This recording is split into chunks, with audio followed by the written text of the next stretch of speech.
ഇന്ന് നമുക്ക് ചിന്തിക്കാനുള്ള വചനം യോഹന്നാൻ എഴുതിയ സുവിശേഷം 10-ാം അധ്യായത്തിൻ്റെ 1-ാം വാക്യത്തിൻ്റെ സെക്കൻഡ് പാർട്ടാണ്. കഴിഞ്ഞ ദിവസം നമ്മൾ ചിന്തിച്ചിരുന്നു. കുറച്ച് നമുക്ക് വായിക്കാം. ആമേൻ ആമേൻ, ഞാൻ നിങ്ങളോട് പറയുന്നു, ആട്ടിൻ തൊഴുത്തിൽ വാതിലിലൂടെ കടക്കാതെ വേറെ വഴിയായി കയറുന്നവൻ കള്ളനും കവർച്ചക്കാരനുമാകുന്നു. നമുക്കൊരു വാക്കോടെ പ്രാർത്ഥിക്കാം. പരിശുദ്ധ ദൈവമേ, സ്വർഗീയ പിതാവേ, തിരുനാമത്തെ വാഴ്ത്തുന്നു, സ്തുതിക്കുന്നു. നിന്റെ കൃപകൾക്കായി സ്തോത്രം ചെയ്യുന്നു. അത്യുന്നതിന്റെ മറവിലും സർവശക്തന്റെ നീളുകീട് പാർക്കുവാൻ തക്കോണം കർത്താവ് ഞങ്ങളെ സഹായിച്ചല്ലോ. ഞങ്ങളെ ബലപ്പെടുത്തുവാൻ തക്കോണം കർത്താവ് ഞങ്ങളുടെ നങ്കൂരങ്ങള്, ഞങ്ങളുടെ ആങ്കർ എവിടേക്കാണ് ഇട്ടിരിക്കുന്നത് കർത്താവ്, ഇന്ന് ഒരിക്കൽ കൂടെ ഞങ്ങളെ ഓർപ്പിച്ചതിനായി സ്തോത്രം. കർത്താവ്, പലപ്പോഴും നിന്റെ വാഗ്ദത്തങ്ങളും ഞങ്ങൾക്ക് വേണ്ടി നിന്നെ കൂടെ ചെയ്ത സത്യങ്ങൾ ഞങ്ങൾ പലപ്പോഴും മറന്നുപോയി ബേജാറായി പോകാറുണ്ട്. പലപ്പോഴും ഞങ്ങൾ കാറ്റത്ത് ആടി ഉലഞ്ഞു പോകുന്നുണ്ട് കർത്താവ്. എങ്കിലും നിന്റെ വിശ്വസ്തതയ്ക്ക് മാറ്റമില്ലല്ലോ. നീ വിശ്വസ്തനായി പാർക്കുന്നില്ല കർത്താവ്. അതുമാത്രം ഞങ്ങളെ രക്ഷിക്കുകയുള്ള കർത്താവ്. ഞങ്ങളുടെ കഴിവുകൾക്കൊന്നും രക്ഷ നേടുവാൻ സാധ്യമല്ല. മഹത്വത്തിന്റെ പ്രത്യാശ ക്രിസ്തു ഞങ്ങളെ വസിച്ചുകൊണ്ട് നിന്റെ പ്രവൃത്തി ഞങ്ങളെ പൂർത്താക്കുന്ന നിന്റെ സ്നേഹത്തിനായി സ്തോത്രം ചെയ്യുന്നു. പരിശുദ്ധാത്മാവ് ദൈവമേ, തിരുവെഴുത്തുള്ള നാവിലെടുക്കുവാൻ, കേൾക്കുന്നവർ ഗ്രഹിപ്പാൻ പുത്രനെ വെളിപ്പെടുത്തുമാറാകണമേ എന്ന് പ്രാർത്ഥിക്കുന്നു. പ്രാർത്ഥന കേട്ടതിനായി സ്തോത്രം, യേശു ക്രിസ്തുവിന്റെ നാമത്തിൽ തന്നെ. ഉൽപ്പത്തിയുടെ പുസ്തകം 22-ാം അധ്യായം എല്ലാവരും എടുക്കാം. ഉൽപ്പത്തിയുടെ പുസ്തകം 22-ാം അധ്യായം, എബ്രായ ലേഖനം 6-ാം അധ്യായം എടുക്കണം. അവിടെയാണ് അതിനെ എസ്റ്റാബ്ലിഷ് ചെയ്യുന്നത്.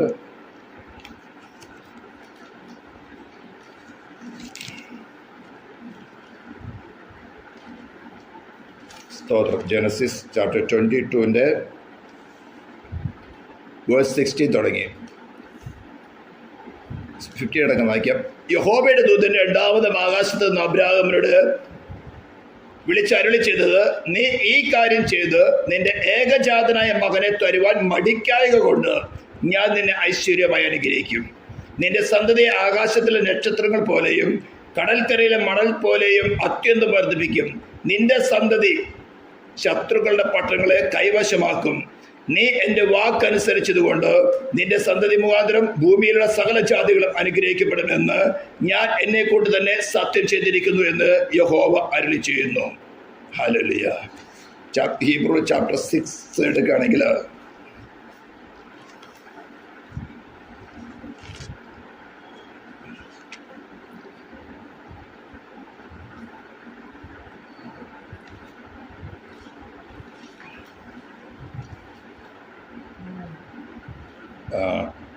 സ്തോത്രം. ഒരു വേഴ്സ് 17 തുടങ്ങിയ വായിക്കുകയാണ്. 13 തുടങ്ങി വായിക്കാം. ദൈവം അബ്രാഹാമിനോട് വാഗ്ദത്തം ചെയ്യുമ്പോൾ തന്നേക്കാൾ വലിയവനെ കൊണ്ട് സത്യം ചെയ്യുവാൻ ഇല്ലാഞ്ഞിട്ട് തന്നെ കൊണ്ട് തന്നെ സത്യം ചെയ്തു. ഇപ്പൊ നാം വായിച്ച വാക്യത്തിന്റെ കോട്ടിക്കാണത്. ഞാൻ നിന്നെ അനുഗ്രഹിക്കുകയും നിന്നെ വർദ്ധിപ്പിക്കുകയും ചെയ്യും എന്ന് അരുളി ചെയ്തു. അങ്ങനെ അവൻ ദീർഘക്ഷമയോടെ ഇരുന്ന് വാഗ്ദത്ത വിഷയം പ്രാപിച്ചു. തന്നേക്കാൾ വലിയവനെ കൊണ്ടല്ലോ മനുഷ്യ സത്യം ചെയ്യുന്നത്. ആണ് അവർക്ക് ഉറപ്പായിരിക്കുന്നു. ഉറപ്പായി സകലവാദത്തിന്റെയും തീർച്ചയാകുന്നു. ഓത്താണ്. നമ്മെ വീണ്ടെടുത്തവനായ കർത്താവിന്റെ ഓത്താണ്, ആണയിട്ടിരിക്കുകയാണ്. ഇത് അവന്റെ ഉത്തരവാദിത്തമാണ് നമ്മെ രക്ഷിക്കുക എന്നുള്ളത്. വിശ്വസിക്കുന്നവനെ രക്ഷിക്കുക എന്നുള്ള ഒരു ഉത്തരവാദിത്തം ദൈവം അവനെ കൊണ്ട് തന്നെ സത്യം ചെയ്തിരിക്കുന്നത്, ആണയിട്ടിരിക്കുന്നതാണ്, ഓത്താണ്. ഫസ്റ്റ് പ്രോമിസ് ആയിരുന്നു. 12th ചാപ്റ്ററിൽ പറയുന്നത് പ്രോമിസ് ആണ്. നീ നിന്റെ ജനത്തെയും പ്രദേശത്തെയും ചാർച്ചക്കാരും ദേശത്തെ വിട്ട് ഞാൻ കാണിപ്പാനിരിക്കുന്ന ദേശത്തേക്ക് പുറപ്പെടുക. നീ മുഖാന്തരം നിന്റെ സന്തതി മുഖാന്തരം ഭൂമിയിലെ സകല വംശങ്ങൾ അനുഗ്രഹിക്കപ്പെടും. അത് പ്രോമിസ് ആയിരുന്നു. എന്നാൽ ഇസാക്കിനെ സാക്രിഫൈസ് ചെയ്ത് കഴിയുമ്പോൾ ദൈവം തന്നെ കൊണ്ട് തന്നെ സത്യം ചെയ്യുകയാണ്. It's an oath. He cannot change that. Hallelujah. അതുകൊണ്ട് വാഗ്ദത്തത്തിന്റെ അവകാശികൾക്ക് തന്റെ ആലോചന മാറാത്തതെന്ന് അധികം സ്പഷ്ടമായി കാണിപ്പാൻ ഇച്ഛിച്ച് ഒരു ആണയാലും ഉറപ്പ് കൊടുത്തു. ആണെന്ന് പറഞ്ഞാൽ ഓത്ത്. അങ്ങനെ നമ്മുടെ മുമ്പിൽ വെച്ചിട്ടുള്ള പ്രത്യാശ മുറുകെ പിടിച്ചുകൊള്ളുവാൻ ശരണത്തിനായി ഓടി വന്ന് നാം മാറിപ്പോകാത്തതും ദൈവത്തിന് ബോഷ്ട് പറയുവാൻ കഴിയാത്തതുമായി 2 കാര്യങ്ങളാൽ ശക്തിയുള്ള പ്രബോധനം പാപിപ്പേണ്ട വരുന്നു. 2 കാര്യങ്ങൾ എന്ന് പറയുന്നത് ഫസ്റ്റ് 12th ചാപ്റ്ററിൽ പറയുന്നു പ്രോമിസ്. നീ മുഖാന്തരം നിന്റെ സന്തതി മുഖാന്തരം ഭൂമിയിലെ സകല വംശങ്ങൾ അനുഗ്രഹിക്കപ്പെടും. സെക്കൻഡ് എന്ന് പറയുന്നത് തന്നെ കൊണ്ട് ചെയ്ത ഓത്ത് ആണ്. അതോടെ പറഞ്ഞിരിക്കുന്നത് ഞാൻ നിന്നെ അനുഗ്രഹിക്കുകയും നിന്നെ വർദ്ധിപ്പിക്കുകയും ചെയ്യും. ഹല്ലേലൂയ. ആ പ്രത്യാശ നമുക്ക് ആത്മാവിന്റെ ഒരു നങ്കൂരം തന്നെ. അത് നിശ്ചയവും സ്ഥിരവും തിരശ്ശീലയ്ക്ക് അകത്തേക്ക് കടക്കുന്നതുമാകുന്നു. അതാണ് നമ്മുടെ നങ്കൂരം, നമ്മുടെ സ്തോത്രം ആങ്കർ എന്ന് പറയുന്നത് കൃപാസനത്തിലേക്ക് ഇട്ടിരിക്കുന്നതാണ്. എത്ര വലിയ ജീവിതത്തിൽ തിരമാലകൾ വന്നാലും നാം തിരമാല എത്ര ശക്തമായിട്ട് അടിക്കുന്നോ നാം കൃപാസനത്തിലേക്ക് അടുത്തുകൊണ്ടിരിക്കും. എന്താ? നമ്മുടെ നങ്കൂരം, നമ്മുടെ പ്രത്യാശ, നമ്മുടെ വിശ്വാസം കൃപാസനത്തിലാണ് വെച്ചിരിക്കുന്നത്. എന്താ അതിന്റെ അർത്ഥം? നമ്മുടെ പാപത്തിന് പരിഹാരമായി തരുവാൻ, ദൈവനീതിക്ക് പൂർണ്ണ തൃപ്തി വരുമാറ് യാഗമായി തീർന്ന ക്രിസ്തുവിന്റെ യാഗം. അതിന് വിശ്വസിക്കുന്ന ദൈവം പറഞ്ഞിരിക്കുന്നത് അവന്റെ നീതിയാണ് കണക്കിടുന്നത്. ക്രൂശിൽ നിവർത്തിച്ച നീതിയാണ് കണക്കിടുന്നത്. ശത്രു നമ്മളെ വീഴ്ത്തും തളർത്തെന്ന് പറയുമ്പോൾ നോ, നിനക്ക് ഈ ക്രിസ്തുവിനെ വീഴ്ത്താൻ സാധ്യമല്ല. എനിക്ക് വേണ്ടി പാപയാഗമായി തീർന്ന് എന്റെ നീതീകരണത്തിന് വേണ്ടി ഉയർത്തെഴുന്നേറ്റ യേശു ക്രിസ്തു നിനക്ക് നീ വീഴ്ത്താൻ സാധ്യമല്ലാത്തോടത്തോളം എന്നെ വീഴ്ത്താൻ നിനക്ക് സാധ്യമല്ല. എന്റെ നങ്കൂരം, എന്റെ പ്രത്യാശ ഞാൻ കൃപാസനത്തിലേക്കാണ്, ക്രിസ്തുവിനാണ് ഞാൻ വെച്ചിരിക്കുന്നത്. ഹല്ലേലൂയ. ആത്മാവിന്റെ ആ പ്രത്യാശ നമുക്ക് ആത്മാവിന്റെ ഒരു നങ്കൂരം തന്നെ. അത് നിശ്ചയവും സ്ഥിരവും തിരശ്ശീലയ്ക്ക് അകത്തേക്ക് കടക്കുന്നതുമാകുന്നു. അവിടേക്ക് യേശു മൽക്കിസേദക്കിന്റെ ക്രമപ്രകാരം എന്നേക്ക് മഹാപുരോഹിതനായി മുമ്പ് കൂട്ടി നമുക്ക് വേണ്ടി പ്രവേശിച്ചിരിക്കുന്നു. അപ്പോൾ ഒരു വിശ്വാസിയുടെ സ്തോത്രം നങ്കൂരം എന്ന് പറയുന്നത് കൃപാസനത്തിലേക്കാണ്. അവിശ്വാസികളുടെ നങ്കൂരം എന്ന് പറയുന്നത് ലോകാശ്രയങ്ങളിലേക്കാണ്. അപ്പൊ തിരമാല വരുമ്പോ എന്താണ്? അവര് നങ്കൂരം ഭൂമിയിലേക്ക് പിടിച്ചു വലിക്കും, അവര് ലോകാശ്രയങ്ങളിലേക്ക് പിടിച്ചു വലിക്കും. രോഗം വരുമ്പോ ലോകാശ്രയങ്ങളിലേക്ക് പിടിച്ചു വലിക്കും. നിന്നയും പരിഹാസം വരുമ്പോ ലോകത്തിന്റെ ആശ്രയങ്ങളിലേക്ക് ആശ്രയിക്കും, അവരോട് മത്സരിക്കാൻ പോകും. നമുക്ക് വരുമ്പോൾ എന്താ? ക്രിസ്തുവിന്റെ ഉപദേശങ്ങൾ നമ്മൾ ആശ്രയിച്ച്, ക്രിസ്തുവിൽ നമ്മൾ ആശ്രയിച്ച് കൃപാസനത്തിലേക്ക് നമ്മുടെ നങ്കൂരിടും. അപ്പൊ തിരമാല എത്രമാത്രം കൊണ്ടുവന്നാലും നാം കൃപാസനത്തോട് അടുക്കുകയും അവരിൽ നിന്ന് കൃപമേ കൃപ പ്രാപിച്ച് അതേ തേജസ്സായി രൂപാന്തരപ്പെട്ടുകൊണ്ടേയിരിക്കും. ഇതാണ് സുവിശേഷം. അപ്പൊ നമ്മുടെ ജീവിതത്തിൽ പ്രശ്നങ്ങൾ കൊണ്ടുവരുമ്പോൾ ശത്രു ഒരിക്കലും അനുവദിക്കുന്നില്ല. അവർ പേടിയാണ്. നാം ക്രിസ്തുവിൽ ആശ്രയിച്ചിരിക്കുന്ന നമ്മുടെ വിശ്വാസമല്ല, നമ്മളെ വീണ്ടെടുത്തവൻ തന്നെ കൊണ്ട് സത്യം ചെയ്തതാണ്, ഞാൻ നിന്റെ സന്തതി അനുഗ്രഹിക്കും. അത് മെറ്റീരിയൽ ബെനിഫിറ്റ് അല്ല, സ്പിരിച്വൽ ബെനിഫിറ്റ് ആണ്. ക്രിസ്തുവാണ് പുതിയ നിയമത്തിന്റെ അനുഗ്രഹം. ക്രൈസ്റ്റ് ഹിംസെൽഫ്, കൊളോഷ്യൻസ് 1:17 പറയുന്നത് നമ്മുടെ പ്രത്യാശയായ ക്രിസ്തു, മഹത്വത്തിന്റെ പ്രത്യാശയായ ക്രിസ്തു നമ്മിൽ തന്നെയാണ്. അതാണ് ന്യൂ ടെസ്റ്റമെന്റ് അനുഗ്രഹം എന്ന് പറയുന്നത്. അപ്പോൾ എത്രമാത്രം പ്രതികൂലം വന്നാൽ ദൈവനാട് വിശ്വാസത്തിന്റെ പരിശോധന നടത്താൻ നമ്മൾ വീണ്ടും ക്രിസ്തു നിറയ്ക്കുവാൻ തക്കോണം നങ്കൂരം ഇട്ട് നമുക്ക് കിട്ടിയ പ്രോമിസ്. ഉൽപ്പത്തിയുടെ പുസ്തകം 12-ാം അധ്യായം, തന്നെ കൊണ്ട് ചെയ്ത ഓത്ത് സത്യം 22-ാം അധ്യായം. ഈ രണ്ട് നങ്കൂരങ്ങളാണ് ഒരു വിശ്വാസിയുടെ കൃപാസനത്തിലേക്കുള്ള നങ്കൂരം ആങ്കർ. ലൗകികരായ മനുഷ്യർ, അവിശ്വാസികൾ ഏത് പ്രതികൂലം വന്നാൽ ഭൂമിയിലേക്കാണ് അവർ നങ്കൂരം കിടക്കുന്നത്. അവർ ഭൂമിയിലെ രാഷ്ട്രീയത്തിലോ പണത്തിലോ സോഷ്യൽ സ്റ്റാറ്റസുകളും ഒക്കെയൊക്കെ ആശ്രയിച്ചുകൊണ്ട് അവർ ഭൂമിയിലേക്ക് വലിഞ്ഞുകൊണ്ടേയിരിക്കും. അതാണ് അവിശ്വാസി. പെന്തിക്കോസ്തുകാരുണ്ട് അങ്ങനെ. നമ്മുടെ നങ്കൂരം കിടക്കുന്ന എവിടെയാ? സർവത്തിന് സഫിഷ്യൻസിയുള്ള ക്രിസ്തുവിലാണ്. അവന് സർവസമ്പൂർണതയുമുണ്ട്. ആ സമ്പൂർണ്ണം നമുക്ക് മനസ്സിലായിട്ടില്ല. കർത്താവ് എനിക്ക് ഭാരമുണ്ട്, എനിക്ക് മനസ്സിലായിട്ടില്ല, നേടിയോ? അതിനാണ് തിരമാല നമ്മുടെ ജീവിതത്തിൽ വരുന്നത്. ആ പ്രതികൂലത്തിൽ നമ്മുടെ ഹ്യൂമാനിറ്റി നമുക്ക് മനസ്സിലാവും, നമ്മുടെ വീക്ക്നെസ് മനസ്സിലാവും. ഇതാ പൗലോസ് പറയുന്നത്, ഞാൻ എന്റെ ബലഹീനതയിൽ സന്തോഷിക്കുന്നു. അതുകൊണ്ടാ എന്റെ ബലഹീനത ഓവർകം ചെയ്യുന്ന ക്രിസ്തുവിനെ എനിക്ക് അനുഭവിച്ചറിയാം. I gain Christ again and again. So അതിനാണ് കൃപമേ കൃപ പ്രാപിച്ച് അതേ പ്രതിമയായിട്ട് രൂപാന്തരപ്പെടും. ഇതാണ് ന്യൂ ടെസ്റ്റ്മെന്റിന്റെ പ്രോമിസ്. കൃപമേ കൃപ പ്രാപിച്ച് അതേ പ്രതിമയായിട്ട് രൂപാന്തരപ്പെടുക. നമ്മളിൽ എല്ലാവർക്കും വീക്ക്നെസ് ഉണ്ട്. പൗലോസ് പറഞ്ഞു, എനിക്ക് എല്ലാവർക്കും വീക്ക്നെസ് ഉണ്ട്, ഞാൻ എല്ലാവരെക്കാളും പാപിയാണ്, എനിക്ക് വീക്ക്നെസ് ഉണ്ട്. ഞാൻ എന്റെ ബലഹീനത പ്രശംസിക്കുന്നത് കൊണ്ട് എനിക്ക് മനസ്സിലായ ഞാൻ ഇത്രയൊക്കെ ഉള്ളൂ. തിരമാല വരുമ്പോൾ എനിക്ക് മനസ്സിലാകുന്നത് ഞാൻ ഇത്രയൊക്കെ ഉള്ളൂ. അപ്പൊ ലോക മനുഷ്യർ തിരമാല വരുമ്പോൾ അവരുടെ നങ്കൂരുകൾ ലോകാശ്രയങ്ങളിലേക്ക് ഇടും. വിശ്വാസിയോ അവരുടെ നങ്കൂരം ദൈവം തന്നെ കൊണ്ട് ചെയ്ത വാക്തത്വം, തന്നെ കൊണ്ട് ചെയ്ത സത്വത്തിലേക്ക് ഇടുമ്പോൾ അത് ദൈവം ചെയ്തതാണ്. അബ്രഹാം ചോദിച്ചിട്ടല്ല ചെയ്തത്. ഒരു വിശ്വാസിക്ക് ദൈവം പറഞ്ഞിരിക്കുന്ന പ്രോമിസ് അതാണ്. അത് റോമാലേഖനം 4-ാം അധ്യായത്തിൽ പൗലോസ് പറഞ്ഞിരിക്കുന്നത് അബ്രഹാമിന് മാത്രമാണ് കണക്കിട്ടിരിക്കുന്നത്. അല്ല, അബ്രഹാമിന്റെ വിശ്വാസമുള്ള ഏവർക്കും കണക്കിട്ടിരിക്കുന്നതാണ്. അവരാണെന്നാണ് നമ്മളെ വിളിച്ചതുകൊണ്ടല്ല, നമ്മൾ പ്രാർത്ഥിക്കുന്നത് കൊണ്ടല്ല, ദൈവം നമുക്ക് തന്നിരിക്കുന്ന പ്രോമിസും അവനെ കൊണ്ട് ചെയ്ത സത്യമാണ് നമ്മുടെ നങ്കൂരങ്ങള്. That is strong. It cannot change. രക്ഷിക്കുക എന്നുള്ളത് അവന്റെ ഡ്യൂട്ടിയാണ്. പക്ഷേ നമ്മുടെ കൺസെന്റ്, നമ്മുടെ സമ്മതം, നമ്മുടെ സഹായം കൂടാതെ ദൈവത്തെ നമ്മൾ രക്ഷിക്കാൻ സാധ്യമല്ല. ഇവിടെയാണ് നമ്മൾ വീക്കായി തീരുന്നത്.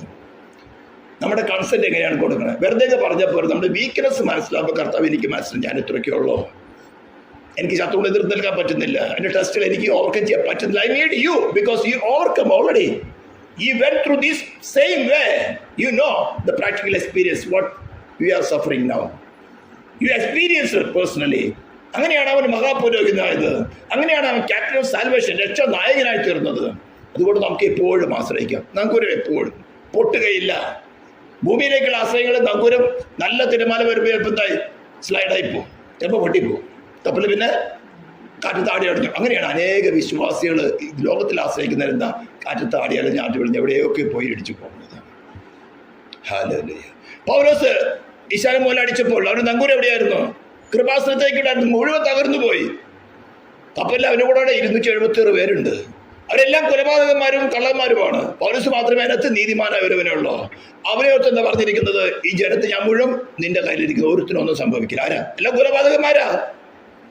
ആ ഒരു നീതിമാനെ അവന്റെ നങ്കൂരം കൃപാസനത്തിലേക്ക് ഉള്ളത് കൊണ്ട് 14 ദിവസം കഴിഞ്ഞിട്ട് അവരോട് വെളിപ്പെടുന്നത്. 14 ദിവസം തിരമാല അടിച്ചു. പോകുന്നതിന് മുമ്പേ അവൻ പറഞ്ഞു വേണ്ടത് ഈ പരിപാടിക്ക് പോകണ്ട. അപ്പോൾ പൗലോസിന്റെ വാക്കുകളിനേക്കാളും കൂടുതൽ ആരുടെ വാക്കെടുത്തു? മാലുമിയുടെ വാക്കെടുത്തു. മാലുമി എന്ന് പറഞ്ഞ പ്രശ്നക്കാരനാ, കുഴപ്പമൊന്നുണ്ടാവില്ല. യാത്ര തിരിച്ചു. പ്രതികൂലമായി ഈശാനം പോലെ അടിച്ചു. ശക്തിയേറിയ കാറ്റ്. കപ്പലിന്റെ ഭാരം കുറച്ച് നോക്കി. കോപ്പുകളെല്ലാം വെച്ച് കടലിലിട്ട് നോക്കി. അതിന് കുറയുന്നില്ല. 14-ാമത്തെ ദിവസം 13-ാമത്തെ ദിവസം രാത്രിയിലാണ് പറയുന്നത് ഈ ജനത്തെ പോലും ഞാൻ നിന്റെ കയ്യിൽ തന്നിരിക്കുന്നത്. അവരെല്ലാവരും കൊലപാതകന്മാരും കള്ളന്മാരാ. പക്ഷെ ഒരു നീതിമാനെ ഓർത്തുകൊണ്ട് ദൈവം അവന്റെ നങ്കൂര കൃപാസനത്തിലായിരുന്നത് കൊണ്ട് അവരെ ഓർത്തും 275 പേരെയും ദൈവം ഏൽപ്പിച്ചു കൊടുത്തു. ഒന്നിനും ആർക്കും സംഭവിക്കില്ല. പിന്നെയാണോ പുതിയ നിയമത്തിൽ നമ്മൾ? ഇതാണ് വിശ്വാസം. നമ്മുടെ കഴിവല്ല. വിശ്വാസത്തിന് മനുഷ്യനാ നമ്മൾ. അപ്പം നമ്മുടെ ബലഹീനത എന്താ? കൃപ. കർത്താവ് എനിക്കിതിനെ ഓർക്കം ചെയ്യാൻ പറ്റുന്നില്ല. I need you personally. ചില സമയത്ത് വചനം ചെയ്യില്ല. ഞാൻ വചനം പറഞ്ഞു നോക്കും, പ്രാർത്ഥിച്ചു നോക്കും, ഉപവസിച്ച് നോക്കും, ചിലപ്പോൾ ഒന്നും ചെയ്യിക്കില്ല. പക്ഷെ ആര് വേണം? ഇതൊക്കെ ആവശ്യമാണ്. എന്തിനാ? ക്രിസ്തുവിനെ നമ്മുടെ ഹൃദയത്തിൽ വാഴുവാൻ, സ്വീകരിക്കാൻ. വിശ്വാസം, പ്രത്യാശ, വചനം, ഉപവാസം, പ്രാർത്ഥന ഒക്കെ ആവശ്യമാണ്. പക്ഷെ ആരെ രക്ഷിക്കുന്നത്? Christ personally. അതാണ് നമ്മുടെ വിശ്വാസം.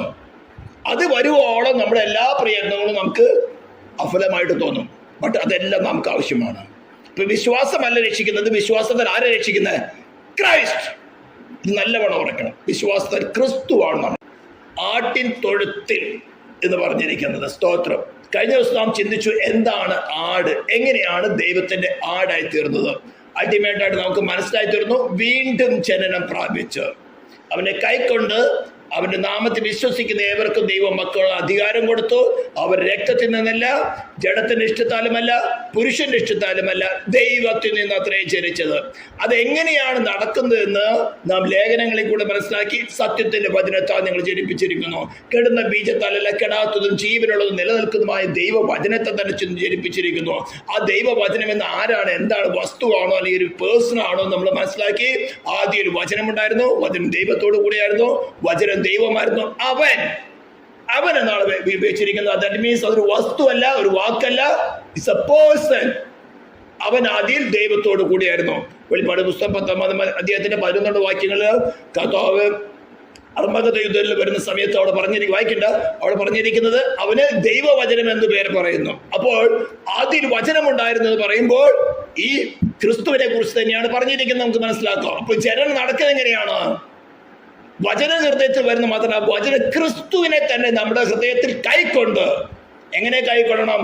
അവന്റെ സിംഹാസനത്തെ നമ്മുടെ ഹൃദയത്തിൽ സ്ഥാപിച്ച് അവന്റെ രാജ്യത്തിന്റെ ചെങ്കോല് നമ്മുടെ ഹൃദയത്തിൽ കൂടെ നീട്ടി നമ്മിലും സ്വർഗത്തിൽ അവന് ഭരിക്കുന്നത് പോലെ നമ്മിൽ കൂടെ ഭരിക്കണം.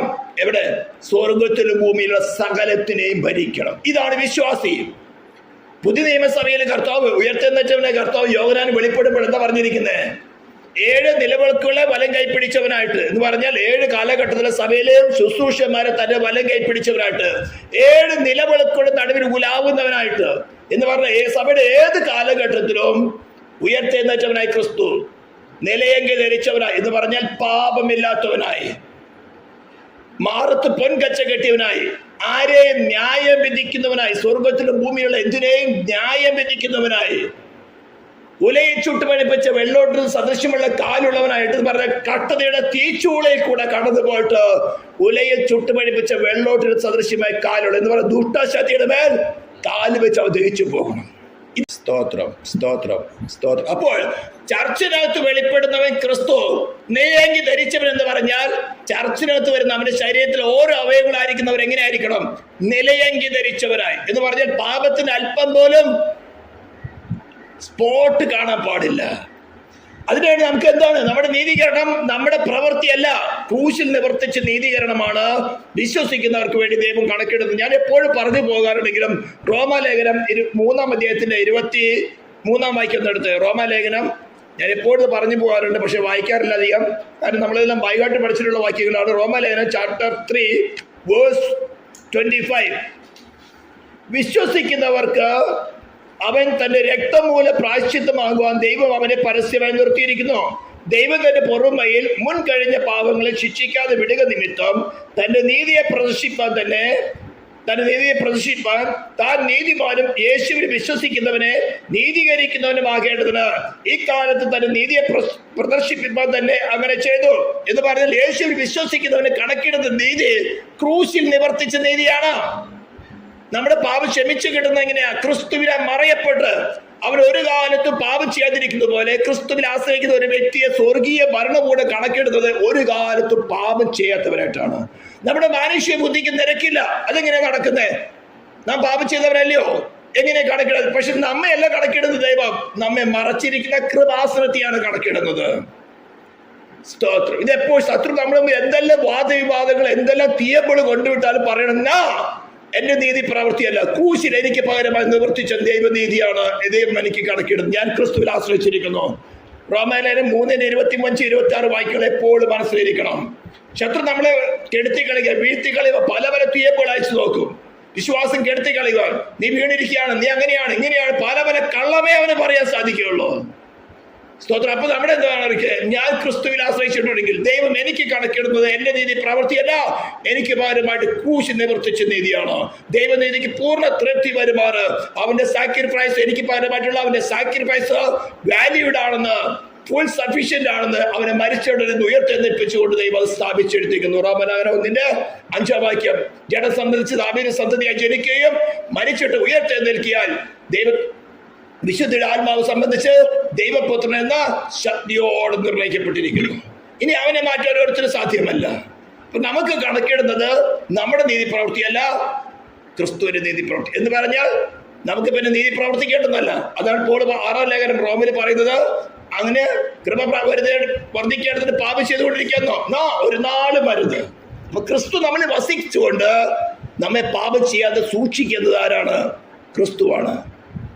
അതാണ് പേഴ്സണായിട്ട് നമ്മുടെ ഉള്ളിൽ വസിക്കാൻ ഇടം കൊടുക്കുക എന്ന് പറയുന്നത്. സ്തോത്രം. അപ്പോൾ നാം ചിന്തിച്ചു വരുന്നത്, ഇത് നമ്മൾ ഇന്ന് കഴിഞ്ഞ ദിവസം ചിന്തിച്ച വിഷയങ്ങളായിരുന്നു. ഇന്ന് നമുക്ക് ചിന്തിക്കാനുള്ളത്, സ്തോത്രം, എന്താണ് ആട്ടിത്തൊഴുത്ത്? ഈ ആട്ടിത്തൊഴുത്തിനെ കുറിച്ച് ചിന്തിക്കുന്ന സമയത്ത് വാതിലിന് അടുത്തേക്ക് വരുമ്പോൾ ഇന്ന് അനേക വിശ്വാസികൾക്കുണ്ടാകുന്ന ഒരു വിഷയമാണ്, എന്താണ് ഈ വാതില്? ക്രിസ്തുവാണെന്ന് നമുക്ക് എല്ലാവർക്കും അറിയാം. പക്ഷെ ഈ വാതിൽ എങ്ങനെയുള്ള വാതിലാ? ഇടുക്കമുള്ള വാതിലാണ്. മത്തായി സുവിശേഷം 7-ാം അധ്യായത്തിന്റെ 13-ാം വാക്യം. മത്തായി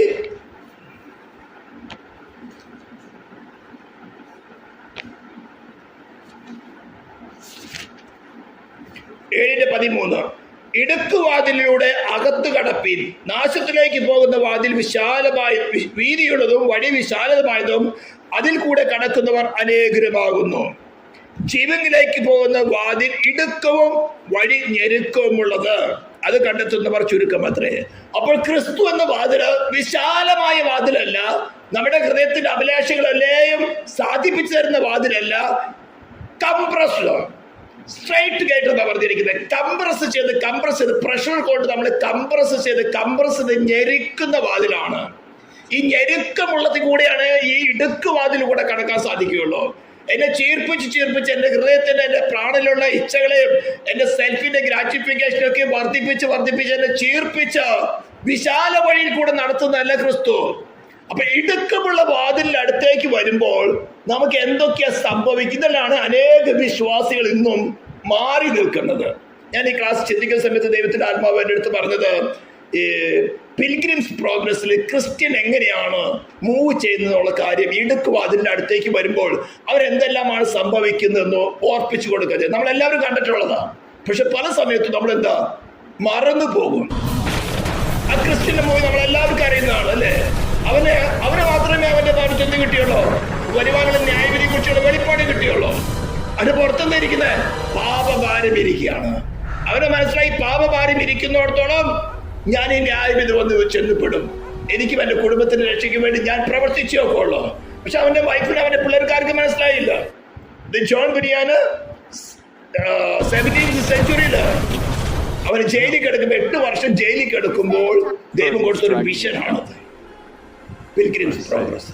അപ്പൊ ആദ്യം തന്നെ ഭവനക്കാരെല്ലാം പരിഹാസമായിട്ട് കണക്ക് കൂട്ടി. പക്ഷെ അവൻ ഒറ്റയ്ക്ക് വിളിച്ചവൻ അങ്ങനെ ഒറ്റയ്ക്ക് മുന്നേറി. അങ്ങനെ അവൻ ടോട്ടൽ ഡെസ്പ് ആവുന്ന സമയത്താണ് ആരയക്കുന്നത്? ഇവാഞ്ചലിസ്റ്റിനെ അയക്കുന്നത്. ആ പേരുകൾക്കൊക്കേത്തിനും വലിയ മൂല്യമുണ്ട്. ആ ഇവാഞ്ചലിസ്റ്റ് അയച്ചിട്ട് ഇവാഞ്ചലിസ്റ്റ് വന്ന് പറയുന്നത് എന്താണ്? മരിക്കണോ? മരിച്ച കുഴപ്പമില്ല അല്ലേ, ഫ്രീ ആയില്ല.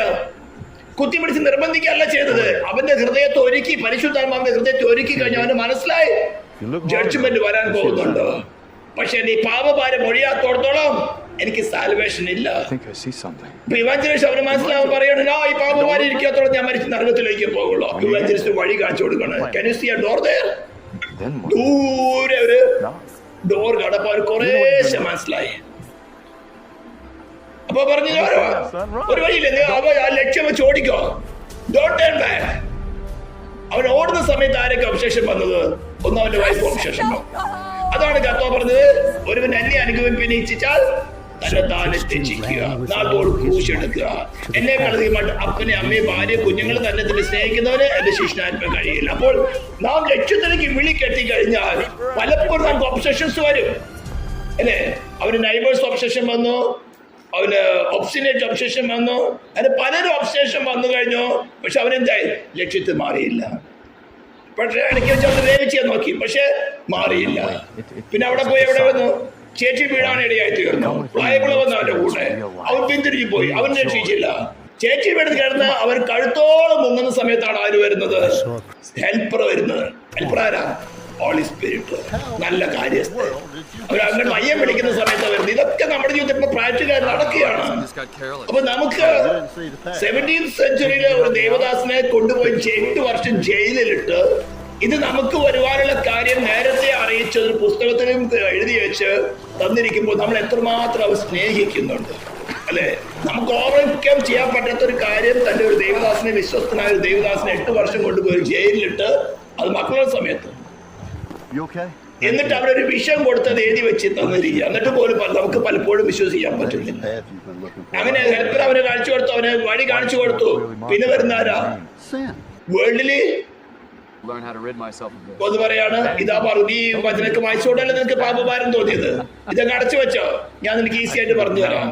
കുറച്ച് മൊറാലിറ്റി, സിവിലിറ്റി, ഇതൊക്കെ കീപ്പ് ചെയ്തോ. ഇന്ന് കാണുന്ന പൊതുവെ നമുക്ക് കാണുന്നില്ല. സ്നേഹം മതി. എന്താ? ഒന്നാം പ്രമാണം വേണ്ട.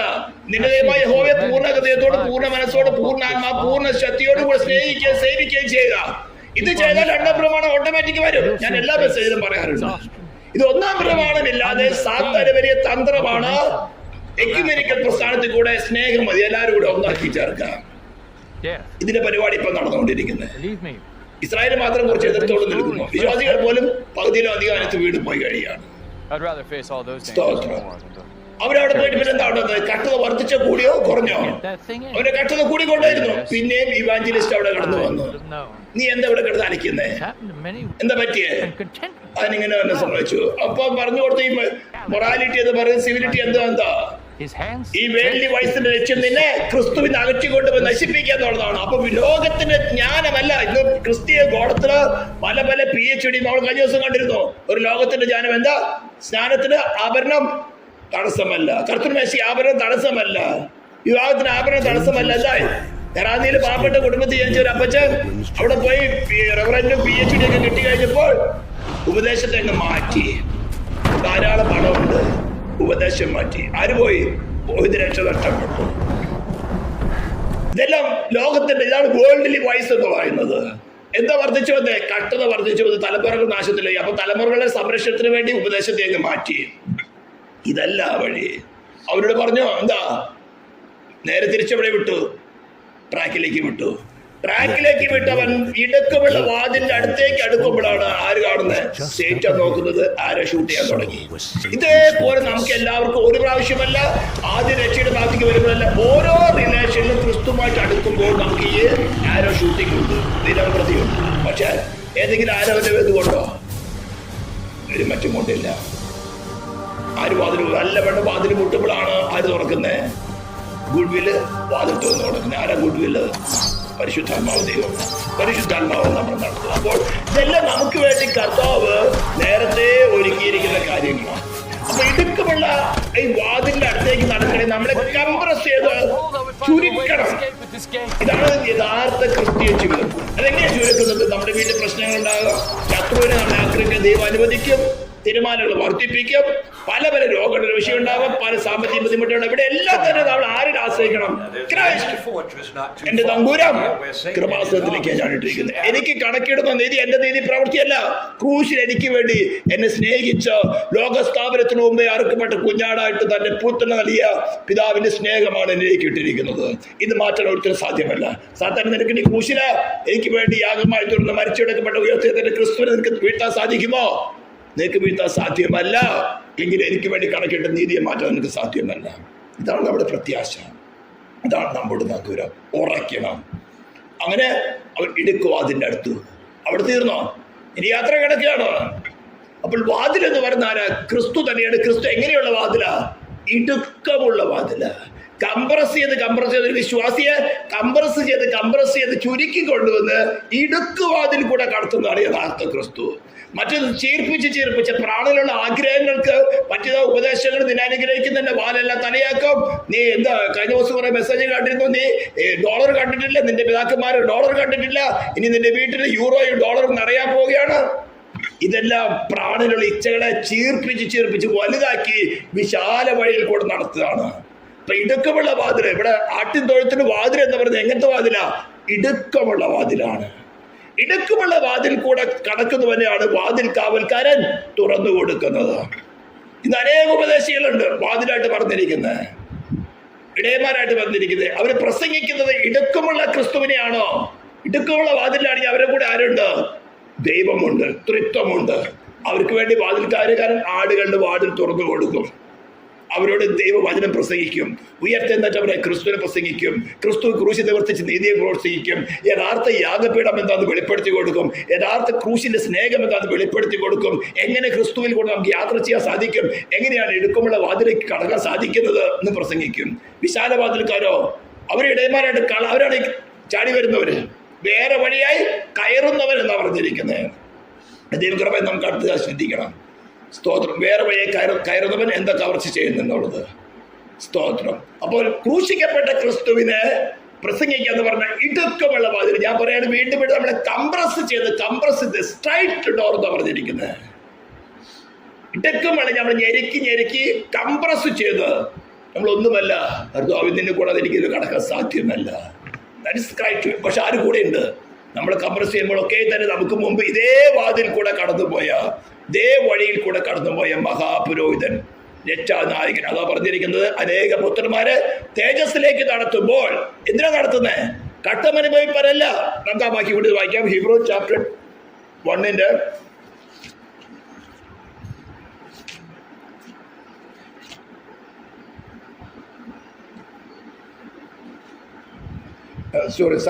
Hebrew chapter 2 verse 10.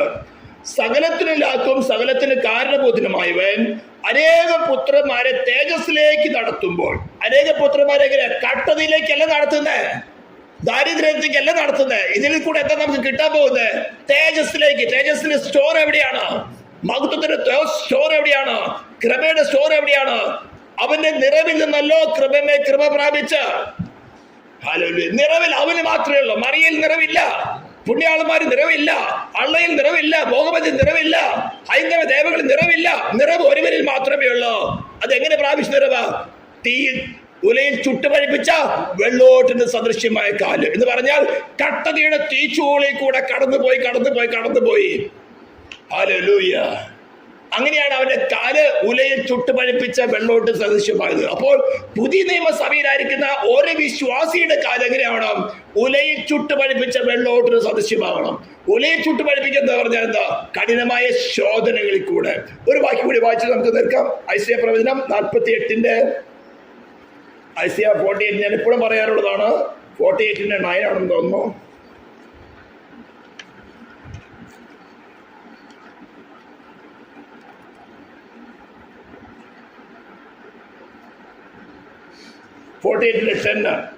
കൂടെ നമുക്ക് വായിക്കാം. Isaiah chapter 48 verse 9 and 10. എന്റെ നാമനിമിത്തം ഞാൻ എന്റെ കോപത്തെ താമസിപ്പിക്കുന്നു.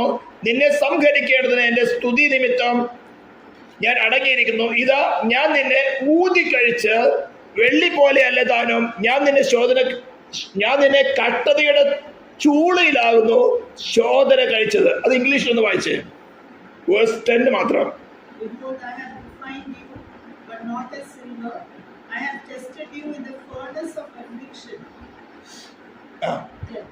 ടെസ്റ്റ് എടുത്ത് അവിടെ നിറയ്ക്കുന്ന. പക്ഷേ അതിനെ എടുത്തിരിക്കുകയോ വേറെ RSV വായിക്കാൻ പറ്റുമോ? അത് കേൾക്കുന്നുണ്ടോ? ശരിയായിട്ട് കേൾക്കുന്നുണ്ടോ?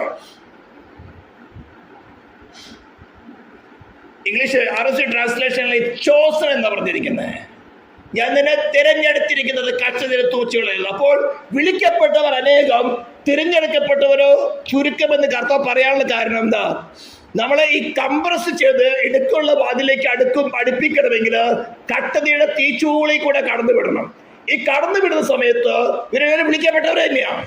ഇവരെല്ലാവരും തന്നെ ദൈവത്താൽ ആകർഷിക്കപ്പെട്ട്, പിതാവിനാൽ ആകർഷിക്കപ്പെട്ട് പുത്രനേക്ക് അടുപ്പിക്കാൻ തന്നെ വിളിക്കപ്പെട്ടവരാ. പക്ഷേ കട്ടതയുടെ തീച്ചൂള വരുമ്പോൾ ഈ സേറ്റാൻ അപേക്ഷിക്കുന്ന തീയമ്പുകളുടെ ഏജന്റുമാരാണ് ഈ വിശാല വഴിയിൽ കൂടെ നടത്തുവന്ന കൂടെ. ഞാൻ നിന്നെ അനുഗ്രഹിക്കും, വാലല്ല തലയാക്കും. നീ ഡോളർ കണ്ടിട്ടില്ല, നീ ഡോളർ യൂറോയും കാണാൻ പോവാണ്. ഇങ്ങനെ പറഞ്ഞ വ്യാജ ഉപദേശങ്ങളുമായിട്ട് വരുന്ന കള്ളപ്രവാചകന്മാരും കള്ള ഉപദേഷ്ടന്മാരുമാണ് ഈ ഡിസ്ട്രാക്ട് ചെയ്ത് കൊണ്ടുപോകുന്നവര്. അപ്പൊ അവിടെ സംഭവിക്കുന്നത് വിളിക്കപ്പെട്ടവർ തന്നെയാണ്. തിരഞ്ഞെടുക്കുന്നപ്പോഴാണ് കട്ടതയുടെ തീച്ചൂളയിലാണ് ഞാൻ നിന്നെ തിരഞ്ഞെടുത്തത്. കട്ടതയുടെ തീച്ചൂളയിൽ നാം ലോകത്തിലേക്ക് ആശ്രയിക്കുന്നു, ക്രിസ്തുവിൽ മാത്രം ആശ്രയിക്കുന്നു. അപ്പോഴാണ് നമ്മുടെ തിരഞ്ഞെടുപ്പ് നടക്കുന്നത്. വിളിക്കപ്പെട്ടവർ അനേകം, തിരഞ്ഞെടുക്കപ്പെട്ടവരോ ചുരുക്കം. പറയണ ഈ തീച്ചൂളയിൽ കൂടെ കടന്നു പോകുമ്പോൾ അനേകർ ലോകത്തിലേക്ക് ആശ്രയിച്ചു പോകും. ലോകത്തിലേക്ക് ആശ്രയിപ്പിക്കത്തക്ക കൊണ്ട് തന്നെ സൈത്താനാൽ അഭിഷേകം ചെയ്ത് ആയിരക്കണക്കിന് 10,000-കണക്കിന് വ്യാജ ഉപദേഷ്ടന്മാർ ഈ കേരളത്തിൽ തന്നെയുണ്ട്. അതിലൊരുത്തനെയാണ് നമ്മൾ നിലപിടിച്ചത്. ആഭരണം സ്നാനത്തിന് തടസ്സമല്ല, അവന് കർത്തൃവേശിക്ക് തടസ്സമല്ല. വീണ്ടും ചേരണമെന്നാണെന്ന് അറിയില്ല. ഉപദേശി പറയുന്നത് ഡോക്ടറേറ്റ് കിട്ടിയ റെവറൻറ്റ് കിട്ടിയ ഉപദേശി പറയുന്നത് ആഗ്രഹിക്കുന്നവർക്ക് പരിശുദ്ധാത്മാവിനെ കൊടുക്കുന്നു. ഞാൻ കഴിഞ്ഞ പ്രാവശ്യം വചനം പറയാൻ മറന്നുപോയി. അത് ഓർക്ക് ഞാൻ ലൂക്കോസിന്റെ സുവിശേഷം 11-ാം അധ്യായത്തിൽ ലൂക്കോസ് 11:11 എന്ന് വായിക്കാം. Luke chapter 11 verse 11 onwards. എന്നാൽ നിങ്ങളിൽ ഒരു അപ്പനോട് മകൻ അപ്പം ചോദിച്ചാൽ അവന് കല്ല് കൊടുക്കുമോ? അല്ല മീൻ ചോദിച്ചാൽ മീനിന് പകരം പാമ്പിന് കൊടുക്കുമോ? മുട്ട ചോദിച്ചാൽ തേളിന് കൊടുക്കുമോ? അങ്ങനെ ദോഷികളായ നിങ്ങളുടെ മക്കൾക്ക് നല്ല ദാനങ്ങൾ കൊടുപ്പാൻ അറിയുന്നെങ്കിൽ സ്വർഗസ്നായ പിതാവ് തന്നോട് യാചിക്കുന്നവർക്ക് ആഗ്രഹിക്കുന്നവർക്കല്ല. ഡോക്ടറേറ്റ് കിട്ടുമ്പോഴും റെവറൻറ്റ് കിട്ടുമ്പോഴും ദൈവവചനം അല്ല നോക്കുന്നത്. എങ്ങനെ ഡിഗ്രി ലക്ഷ്യമാരാ അന്വേഷിക്കുന്ന ആരെ? ക്രിസ്തുവിനെ അല്ല അന്വേഷണം, ഡോക്ടറേറ്റും റെവറൻറ്റുമാണ്. അപ്പൊ ദൈവവചനം മാറിപ്പോ. അവിടെ പറഞ്ഞിരിക്കുന്നത് എന്താ? തന്നോട് യാചിക്കുന്നവർക്ക്. അപ്പോസ്തല പ്രവൃത്തി 5-ാം അധ്യായം എടുത്തേ. അപ്പോസ്തല പ്രവൃത്തി 5-ാം അധ്യായം.